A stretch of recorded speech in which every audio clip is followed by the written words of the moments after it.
Welcome, everybody, to this episode of the Magenta Mix. I am Gary Magenta, your host for today.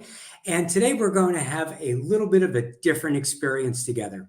We have Adam Eaton with us, and he is actually the producer of the Magenta Mix podcast. And over the last couple of weeks, we have been gathering questions. Is that right, Adam? Gary, that is correct. First off, thanks for letting me into the Magenta Mix world. I should have wore pink. I apologize on your behalf, but you are correct, my friend. It's not, sorry, it's not Sorry, pink. Magenta. My It's fault. Magenta. There's a difference. Keep going. You're excused. That's why I'm the producer, not on the show, Gary. But luckily, I'm on the show today because you have got a lot of listeners out there who really enjoy your work. They love what you do. And each episode, we're inundated with people asking questions, wanting to kind of pick your brain a little bit. So we thought this episode would be just that. We're going to call this one Ask Gary. And we're going to get you answers to some of your burning questions. So, Gary, I have a list full of questions that have been sent in by your faithful listeners and watchers that they're dying to get your input on. So it's a hearty list of questions. Are you prepared to face your fans? Are you prepared to face the faithful Magenta Mix listeners? I am indeed ready for my close-up, Adam. Let's do it. All right, here's the first one I have for you. This one comes from a listener from San Francisco in the technology space. And the question is this: can you tell us how a company can successfully transform its culture and what steps are critical in that process? Oh my goodness. Successful is the key word in this. Let me just repeat it back. How can a company successfully transform their culture? So yes, of course, companies can successfully transform their culture. Let's go through a few steps. First, the setup here is it must be intentional. Cultures are formed whether from the beginning or when they need to be revised, reinvented, refreshed, either one of two ways. Either just by happenstance they evolve, or they're very intentional. When we think about reinvigorating or actually creating a new culture for an existing company, it must be very intentional. That's not necessarily a step, it's a ground rule. Let's be intentional about it. Then let's also remember that companies are not logos, they're not signs, they're not stores, they're not offices. Companies are comprised of people. So the culture needs to be reflective of the people in the company. So when we're being intentional about setting a new culture, let's think about our leaders, our next level leaders, our managers, our frontline, the customers we serve, the communities we're in, and create a culture that aligns with the values of those people. So first, be intentional. Second, let's think about the values that we share as an organization and that our customers and communities share. Third, let's make sure that we are aligned. This is an important step, that we are all part of the creation, which helps create alignment of what that culture is. Next piece is we have to be very deliberate in sharing that intentional culture with others. So we have to become very good storytellers as leaders, next level leaders, and managers in the business, because the way culture evolves is really one conversation at a time. So let's share the story. Let's attach very deliberate behaviors to that culture. So when you think about culture, it is really the actions and behaviors that we expect from everyone. And it's also the actions and behaviors that we won't tolerate, being very intentional about those and sharing that story with everybody. So intentional, aligned, based on our leaders and the communities we serve, value-based, behavior-based, tell that story to everyone.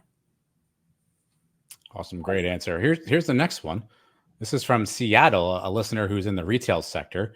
What advice would you give to an organization that is struggling to maintain its culture during rapid growth or significant change? Yeah, maintain is the really important piece here. And this question is specific, Adam, in that it's saying during rapid growth. So you get similar questions when companies are also potentially in decline or struggling. Rapid growth is interesting because what that oftentimes applies is new systems and new people. So rapid growth, we need a lot more people to keep this thing running. We need new systems and processes to support that growth. So let's just focus on the people piece for this answer. As you're bringing new people into your company, they're coming from other cultures. Everybody brings their old cultures in, and it can dilute our culture. So let's make sure that we're hiring based on culture. That when we're interviewing, we're making sure that people are culture fits. Then when they are hired, onboarding has to really be focused on culture. So onboarding around things like payroll and insurance and where's my desk if I'm not remote? Those sort of things are super important, but we have to be very deliberate about onboarding people into the culture of the business and making sure they understand right up front what actions and behaviors are rewarded here and what won't be tolerated. Giving them a mentor who can help them assimilate quickly into the culture of the business, and making sure that that onboarding isn't the first day or the first 3 days, but we're talking about that first year when it will take somebody to really become immersed in the culture and allowing that new culture to become everyday muscle memory for them. Kind of an offshoot to that question, Gary, I want to ask you really quickly. If you're a new leader coming into an organization, what steps would you take to evaluate the current culture that you're inheriting? How do you kind of understand maybe the culture at the organization that you just took over? That's a great question. So one of the things that you can do from a data standpoint is look at things like employee feedback, employee engagement. Exit interviews are big. When I'm working with a company on understanding their culture, one of the first things I ask for is exit interviews. Let's read the verbatims while people leave, why people leave. Engagement surveys, why do people stay? And what do they see as the positives and negatives of the business? I would be looking to do a listening tour as a new leader right away. There's nothing better than engaging people one-on-one or in small groups and asking them those questions. Why are you here? What keeps you here? What do you like? If you could change anything, what would it be? When you're feeling at your best and most engaged, what's happening? What are you getting from your leaders and peers today that's filling your tank? When you go home and you say to your friends and loved ones, I wish at work we could finish that sentence. What's missing for you? Do the research, exit interviews, but also do the research one-on-one and find out from people what's keeping them there, or on their worst day, what makes them think about leaving. Then the other big one I think here is you have to use your intuition. Culture is oftentimes something you can sense. You walk into, just as consumers, we walk into a store or a coffee shop and we immediately get a feel for what it's like. When you walk into a company or you start to interact with new employees, you get a feel also. What is your intuition telling you? So look, listen, use your intuition, ask lots of questions. Well, this one could be a bit duplicative, but it's from Los Angeles. A listener in manufacturing wants to know, what are some innovative methods or tools you use during workshops to help teams and leaders align with their organization's purpose and strategy? Good question. So I use a very interactive methodology for purpose, strategy, and culture. And think of it as almost a zoom in, zoom out. I ask individuals for their thoughts first in a workshop. What is our purpose? Why do we get up in the morning? And I have everyone, usually on large sticky notes, write their answer. And I ask people for 1-2 word answers. And then I will post all of those stickies with those leaders or next level leaders on a wall. And we immediately do an affinity sort. So where is there overlap and where are there sort of one-offs where you go, that's interesting. Was that what you were thinking? And so you turn it from an individual reflection to a group reveal, a group discussion, affinity sort and reduction. We may have 30 stickies. on why they think what they think the purpose is or why we get up. Our job, Adam, is to get that down to one.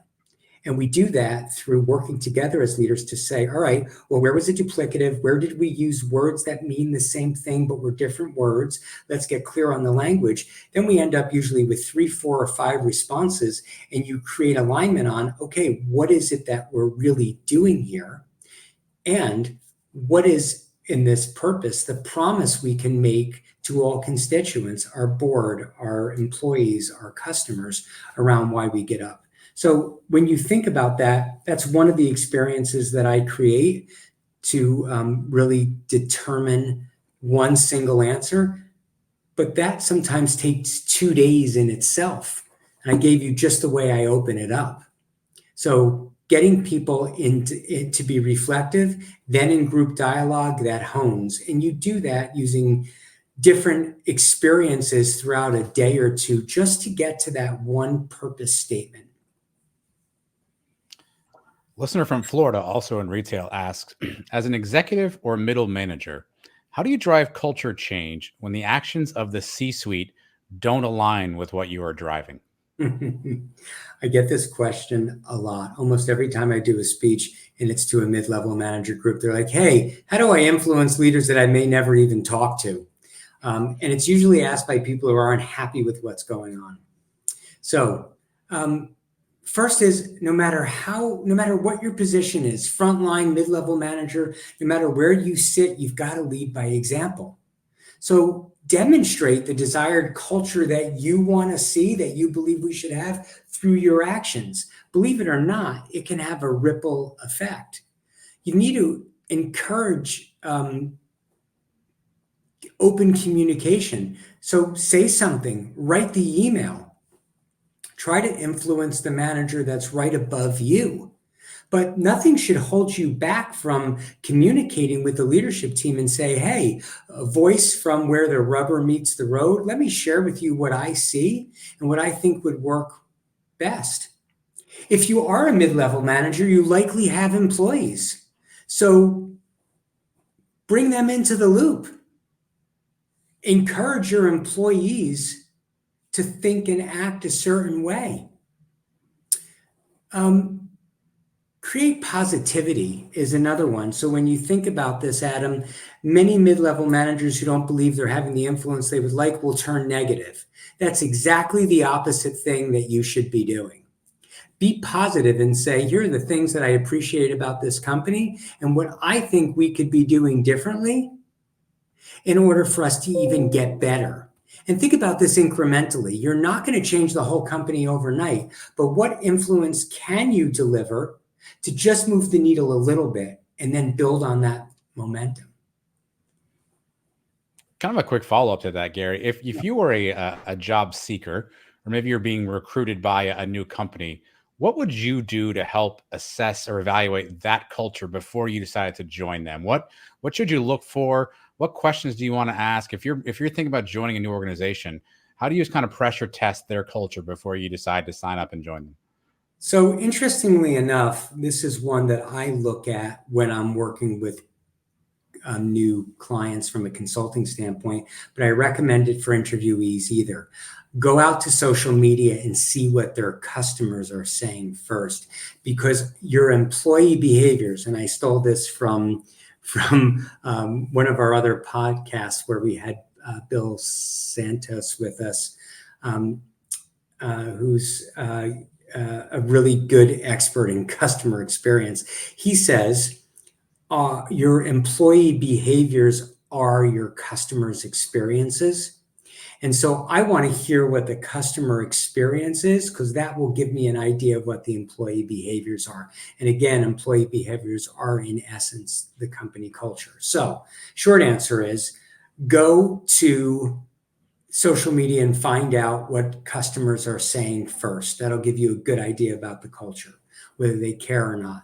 Then if you're interviewing, likely you're not just interviewing with one person. Ask each person what they love about the company and what they would change if they could. That will give you an idea of what they appreciate most and what they're struggling with, i.e., get a good sense of the culture. Again, use your intuition. How are they treating you? Are they responsive to your emails? Are they scheduling time and putting things on your calendar? Are they being courteous and considerate to you? Are they treating you with care, or is it very perfunctory? So these are the things to look for when you assess the culture. How are they treating you? How are they treating their customers? What do they like when you ask them directly? What would they change? Great answer. All right. The next is kind of a combination of two different listeners, one from Detroit and automotive and a listener from Atlanta and logistics. And their questions are about the same. So I'll combine them, Gary. But it asks, how do you ensure that the leadership development programs you create are sustainable? And what key metrics should organizations focus on?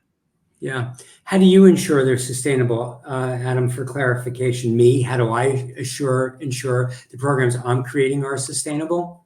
Yeah, I think it could be you, or it could be the organization that you're building them for. Yeah. How does one? Okay, good. It's the same answer. Thank you. So it's interesting. Let me use a real case example. I have a potential client who came to me and wanted to do an organizational change workshop for their mid-level managers. Great place to be. My first question is, what is the opportunity to engage leaders and align them first? She hadn't considered that yet. If you're not considering bringing in your leaders, you can't assure that you'll sustain it, because leaders have to go first. So my first answer there is leaders must go first, and they must demonstrate the new actions and behaviors you want from everybody in the business first. They should be adopting it and demonstrating before it's ever launched. Then when you're engaging everybody, it's why are we changing? What's changing? And how do you or I need to change to bring this to life? So why, what, and how. Don't skip that. Most organizations want to go right to how. This was this potential customer's request. Let's just tell people or engage people in what we want them to do differently. Okay, whoa, let's start with why and what. So make sure leaders are aligned and demonstrating first. Start with why with your next level leaders and frontline. Why, what, and how. And then after that deployment of why, what, and how we need you to change, you've got to run a sustainment program. If you're not willing to engage employees for 12, 18, even 24 months to sustain these new actions and behaviors related to purpose, strategy, and culture, you will lose them. Period. Oh, yep, that was flavor of the month. Glad you brought us all together last year. The treats were awesome. Thanks for the Snickers bar. I'm done. So align leaders and make sure they go first and they're demonstrative about their actions and behaviors in a way that people can actually see it and see something's different. 2, engage people, but start with the why and the what before you ever get to the how. We can get into all details on what that looks like to make it super engaging for your employees, but those are the basics. And then sustain it over time through your managers. Managers should be engaging their team in this conversation on how we are bringing that purpose, strategy, or culture to life for at least 12, if not 18 and 24 months. Here, this one's for me. As I'm listening to you talk, I have a quick question for you. You get a chance in your role to meet with a lot of leaders, a lot of organizations, a lot of really smart, talented executive leaders who have been successful in their organizations. And I'm curious, when you sit down and you have these conversations with these individuals, what's the biggest myth or maybe mistruth that you hear from them as it relates to culture? What's the thing that people maybe think about culture that you find more often than not that they're inaccurate about or they're wrong about? So let me do that last part of that question really resonates. What are they inaccurate or wrong about? Well, there's a lack of realization of how important culture is to strategy, to mission, to purpose. Oh yeah, culture. We want to have a good culture. I think we have a pretty good culture here. Yeah, we really have to focus on our strategy instead. No, those things aren't separate. The reason why I talk about the change triad on this podcast every month and with my clients every day, Adam, is that the combination of purpose, strategy, and culture are absolutely inextricable. You can't have one do really well without another. So culture is, as I've said many times on this podcast before, either the accelerant or the roadblock to strategy. Ultimately, if you can't execute your strategy, you can't fulfill your purpose. So the misnomer, what people get wrong is that they are too passé about culture. Yeah, our culture's fine. Fine doesn't win races. Fine doesn't win against the competition. Fine doesn't engage your employees. Fine doesn't engage your customer. Fine doesn't keep you alive in turbulent times. Fine doesn't add lots and lots of good, positive black ink on the bottom line. Fine doesn't get people's discretionary effort. So your culture needs to be deliberate, intentional, well thought out, fully deployed if you want to bring your purpose and your strategy to life. And too many people in decision-making seats are blasé about it, or they're telling themselves lies. It's good. It's good enough. It's fine. No, it's not. If it's fine, it's not good enough. This one comes from Miami, a listener in the hospitality sector. Can you discuss the importance of executive coaching in the context of change management and how it can support leaders through organizational transitions? So these are really good questions based on some of the work I'm doing now. I just submitted a proposal yesterday to a client who was smart enough to come to me and say, we're going through quite a bit of growth and change, and we want the entire leadership to have executive coaching to support that change. And I was like, oh my goodness, these are the smartest people I've ever talked to. Yes, we're talking a lot about behaviors today, Adam. When an organization is going through change, strategic change, culture change around mission and purpose, it inevitably will require behavioral change. When we have to change our behaviors, it takes time. Behavioral change is almost never a light switch. And executives are not immune to this. It will take time for our leaders to actually change their behaviors. An executive coach is like a trainer. They can help you change those behaviors in an authentic way over time and allow you to demonstrate them authentically. There's nothing worse than a leader saying, yep, I'm bought into this change and I've changed my behaviors, and it seems bogus or they're inconsistent. Trainers help athletes be consistent in performance, just like executive coaches do. So let's think about behavioral change. I use this example a lot. So if it's repetitive for anybody, tough cookies. Repetition doesn't ruin the prayer on this one. So think about this. I'm going to be on a total diet and exercise regime, and I'm going to be out there eating the 10 superfoods. I'm going to put my sneakers at the edge of my bed, and I'm going to get up every day and I'm going to run 3 miles to start my day. And day one, those behaviors are in. You're locked in, you're up, you're eating blueberries, and you're jogging. And day two is exactly the same day, but by Wednesday, we're hungry. So, hey, a little bit of this cookie isn't going to hurt me. And maybe, I've got a meeting, I'll just do 2.5 miles. And by week 2, you are face down in a bag of Doritos and you are not getting out of bed because it's raining. That behavior change doesn't stick in 1 week. Matter of fact, people say, well, it takes 3 months. And I'm here to tell you, behavioral change takes more like 18 months to really stick. So executive coaching, to answer your questions, helps you stay on that track, holds you accountable, has a thought partner sitting next to you who will help you adopt those behaviors that support the culture, strategy, purpose change in your business. And when we individually are able to make those changes as leaders, we're then collectively able to make it as a leadership team and engage the rest of the organization effectively and authentically in it. You touched on this one a little bit earlier, but I think it could be interesting to dive in further. This is from a healthcare listener in the Chicago area, and they write, Gary, what are some of the most common challenges organizations face when trying to align their purpose with their strategy and culture?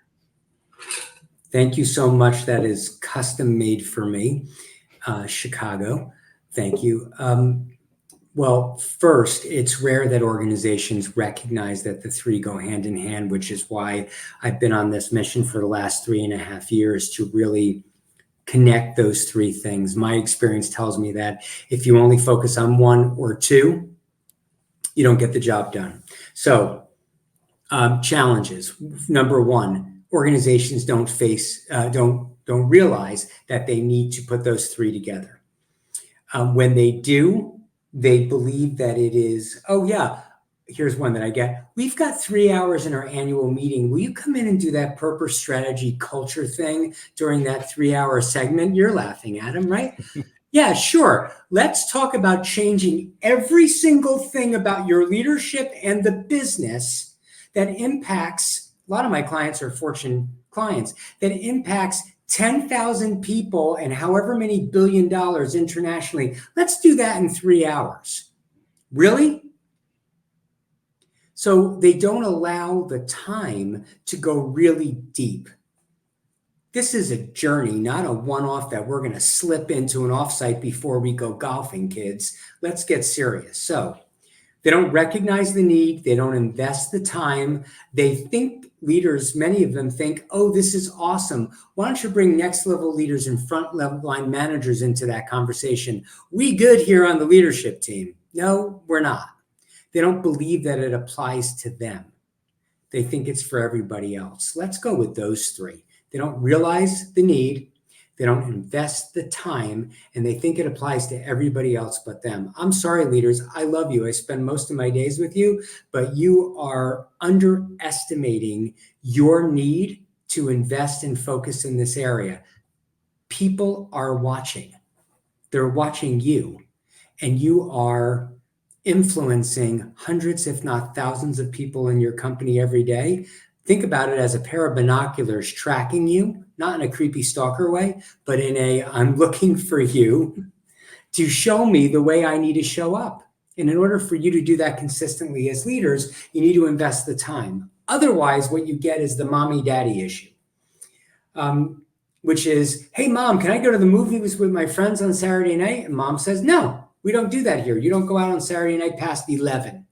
And then you go to dad and you say, hey, dad, my friends are going to a late movie on Saturday night. Can I go? And dad goes, yeah, it sounds like fun. Knock your socks off. No. Mom and dad, or mom and dad, whatever your family situation is, need to be consistent in the message. It's either yes, you can do it, or no, you can't. And we need to be aligned. That's exactly what's expected from our leaders. And too many organizations are inconsistent at the leadership level because they don't invest the time to align and commit to what our culture is, what our strategy is, what our purpose is. All right, Gary, here's the last one for you. This comes from a listener in Boston who works in a call center environment. And the question is, what trends are you seeing in organizational culture and leadership development that companies should be aware of in the next few years? So interesting from call center. Love call centers. Repeat the question. What trends am I seeing in organizational culture and leadership development that companies should be aware of in the next few years? So this is, I am really hesitant to answer this. I will, but it's all, first answer, it's all over the place. We're not past this post-COVID work environment. So I think one thing that's still very big on the table, and there's a bifurcation in the marketplace, is, are we a culture that supports a flexible return to office or in-office work from home? It's a big one. So we're trying to figure that out still. So right now, I think the biggest trend is trying to figure out who we are as a company as it relates to our expectations from employees. Not a trend, a big open question that's out there. Maybe it is a trend. Companies are trying to figure out what their policies around people are, and what's expected of them from in-office, out of office, unlimited vacation time or not, what accountability looks like. So I'm processing out loud. I apologize. It's figuring out their stance on employees and how and what's expected of them. Leadership development is easier for me to answer. The concept of lead from where you are, no matter what that is and what your title is here to stay. And I couldn't be happier. So it used to be that we only spoke about leadership with high potentials, people who already had a manager or leader or supervisor title, and of course, their senior teams. But the idea that we expect everybody to be a leader, even if they have no direct reports, has been rooting for some time now. The idea of leading self and leading others. And that's here to stay. And I see more and more organizations investing in leadership development with frontline people who have no direct reports. I know I said last question, sorry, but one just hit me while you were talking there. I'm curious on this one. How do you build a culture in organizations that may have a pretty big diversity across generations? You know, some younger workers, some folks maybe that have a bunch of tenure. You know, there's a lot of conversation in the workplace about how different individuals value different things. So how do you build a culture when you have disparate generations of workers that are a part of your organization? I am prepared for this one. I was with a client last week and got that one on stage. I am prepared. So Perfect. you start, Adam, with what we have in common, and I'll give you one example here. Here's what I know. I was born in the last year that was considered boomers, right? So I'm sort of a cusper, but I am technically a boomer because I was born in the later half of 63 and 64 was the cutoff, right? And yet I work with a lot of millennials. Here's what's interesting with those two groups. Oh, wow, they're so different. They've got different wants and needs. No, they don't. No, we don't. Hogwash. That's not right. Here's what I know about boomers and millennials, for example. We are both seeking purpose. Boomers, towards the end of our career, we want to make sure we're doing great work. Millennials, still earlier stages in their career. Am I spending my life's work on the right thing? We both want work-life balance. Hey, my expiration date is getting closer than what it used to be. I want to make sure that I'm enjoying life. Millennials had an understanding right from the beginning that this journey of life is short. Let's embrace it and enjoy it sooner. It's life-work balance. Boomers and millennials both want to be associated with companies that reflect their values. They want to do the right thing for their communities, the planet, themselves, their families, and want to be associated with brands and companies that have those same similar wants, needs, and expectations. So, short answer is stop talking about the differences. That's what makes us better and unique. That's the unique tapestry of the organization. But if you want to bring them together, focus on what we have in common first. Just those two generations that I talked about, I believe we have more in common than we have differences. The differences may be things like, hey, I'd rather get on the phone and talk this out, and you want to text and email all day long. Why are we doing 72 emails when we can resolve this in a 32-second conversation? Those are, to me, some of the differences we'll get through because we'll just say things like, look, my preference is, can you accommodate me this time with a quick call? That's the easy stuff to get through. Let's just talk about what we believe in and focus on what we have in common, and you will see that all 3 to 5 generations you may encounter in the workplace have more in common than they don't.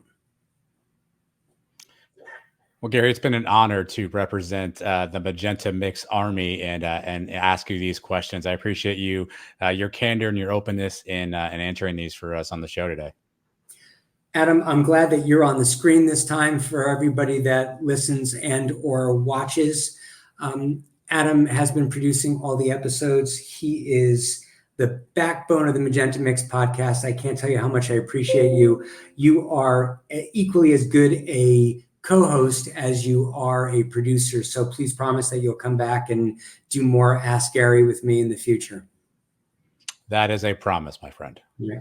For everybody out there, as usual, please subscribe. I am so glad to hear from you and get so many of your questions. We look forward to bringing you a podcast again next month. Usually drops the 3rd Tuesday of the month. We're a week late this month. My fault, just way too busy. Thanks to all of you and appreciate that. But you can expect another podcast from us in another 3 or 4 weeks. Adam, thank you again. If you have questions, feel free to send them to Gary@themagentamix.com. Keep listening and following. Thank you, everybody. Have a good day.